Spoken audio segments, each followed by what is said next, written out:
out ways locally, what the laws allow them to do to pass taxes that would help implement this distribution of wealth. The third goal that they try to do was to reduce or reorganize or consolidate services in each area. And last but not least, they were on a commission to find out what laws they needed to change in order to make regionalism happen. That they no longer have a website. They did have one. Their ultimate goal was to have 3 state regional governments, Indiana, Kentucky, and Ohio. Okay? And again, this will be the handout. They were assigned to give the recommendations to the government last year. I think it was in the fall. That still is in committee, still is happening, it's still going on, and may still be going on. We're not sure where it goes. I can't find, at this point, any more information on that. But very serious. And Mr. Troy is the co-chairman of that. The one that really influences very many of the other organizations is the Regional Prosperity Initiative. And you'll see that again if you study this much, RPI. It was put together by the Northeast Ohio Mayors and City Managers Association. It is bipartisan. The real pushes in that were Mayor Curran of Hudson. I never can pronounce this, whether it's Jersey or Jersey, but Ed Jersey, and we'll talk about him in a little while. You'll see him pop up every place. Robert Scheiner, President of Mayor Council, was on their steering committee. Mayor Pepper Pike Acres was on their steering committee, somebody who's more local. I've tried to keep all this information to our locality, rather. They have hundreds of names involved in this thing. They also have certain goals, and most every other organization I'm going to quickly talk about here has these goals and are influenced by this particular group. They basically have 2 goals, and they break them down a little bit. One is land control. And under land control, what they're trying to do is to rebuild what they call core cities. The core cities to them are Youngstown, Cleveland in our area, Toledo, the Akron-Canton area. Go back again to the philosophy. Large, mega core cities, okay? The second, and the other part of the goal in land control is they want to control both commercial and industrial lands. In other words, where you build buildings, what business you allow into those buildings. So again, they can control what they want to control and where we're going to do things. The other main goal is what they call a new growth tax-based sharing. It's all a fancy little thing. And it's a little bit of a trick to this. All that really is distribution of wealth, period, plain and simple. What they'll tell you is nobody loses in this because their intent was to take any new growth after a certain period of taxes, okay? And they want to take that and put it in a big pool, and then they want to divide that pool up among those communities that are of a lesser tax base. And they also want to revitalize what they call the areas that are declining. And to them, those areas were the Akron-Canton area, everything in between Cleveland and there. It was not anything in Jogga Lake, any of our places. But that's what they wanted to do. And what they say is, well, nobody loses anything because we're going to take new taxes.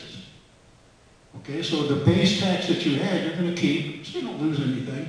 The problem is what happens when our streets need to be fixed, and we need the money, it's not going to be there because they're going to take that and put it in the pool and divide it up among other cities. So that's their major goals. It is the model for all local organizations that you'll hear from here on out.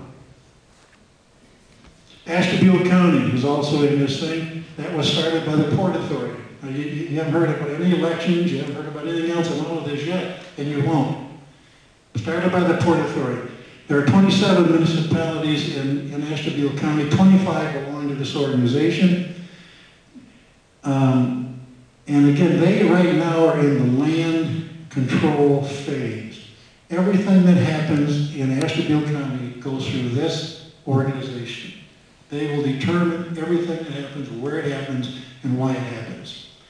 I put Dan Troy up there again because I don't understand, but I think I do later on as I'll talk.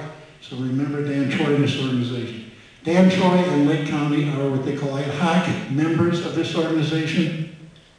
Why would they be? Hopefully I'll make that a little more clear later. The Regional Prosperity Initiative is also very active in this organization. You've already heard what their goals are. There's, you're going to see Ed Jersey again. Ed Jersey was at one time he was a representative up until 2004, and then he was defeated. But he was assigned the first time ever by Cleveland, Ed Fitzgerald, the president of their council, created a job for him, and his whole job is to help communities to become sustainable development areas, okay? That's his whole job, first time ever. Cleveland, very active in Agenda 21, we said earlier. But here's what he did. He helped, or is helping Pepper Pike, Orange, Woodmere, and Moreland Hills. They are looking at combining those 4 communities into one community. And I bring this up because this kind of, to me, brings up kind of a myth. One of the myths is that they know the only way they'll ever sell this is by proving they can save money. Any literature I've ever seen any place, or any survey I've ever seen, absolutely disputes the fact that it'll save money. Because what happens, and they're looking into this now, Pepper Pike, Orange, let me just take fire department and police. One of those communities is going to pay more than the other ones. So when you combine, what do you think is going to happen? The other communities are going to want the wages and whatever of the better community. So you can go down through trash, you can go down through everything you want to go through. It does not save money. But that is in effect right now. They are in a 2-year study to determine whether those 4 communities will go into one town. Just quickly, 7 mega districts.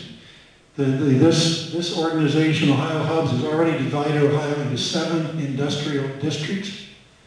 3 of those are in our area: Toledo, Cleveland, Youngstown is in what we call the northeast quadrant.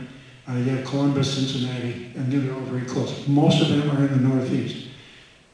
I hope I show you by the time I'm done that the northeast area of Ohio is a hotbed for this philosophy. Okay, it just is. It's one way I can put it. But they've already divided the state up.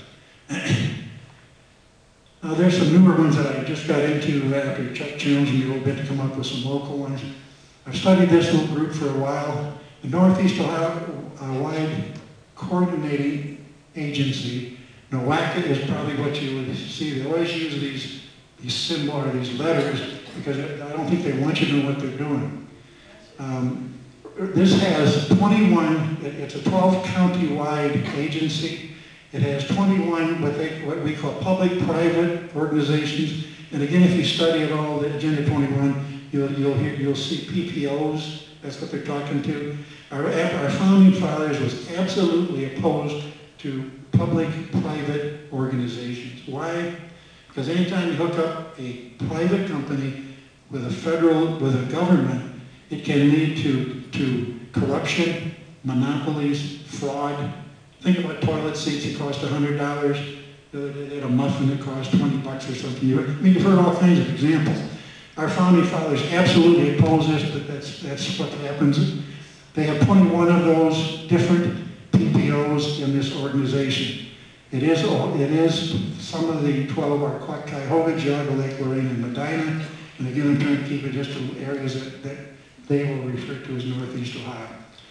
Who's this guy again? Ed Jersey, or Jersey, however you pronounce that, is the president. Absolutely Agenda 21 person. Mayor Jackson, you won't get anybody from Cleveland that would deny that he's a regionalist and an Agenda 21 person. Heavy. The first VP, Mary, and I hope I pronounce this right, is Samidi from Geauga. The governing board had 15 members, including Geauga, the president of their council, Ed Fitzgerald. Cleveland, huge regionalistic place, and why wouldn't they be? That's where they want all the money to come.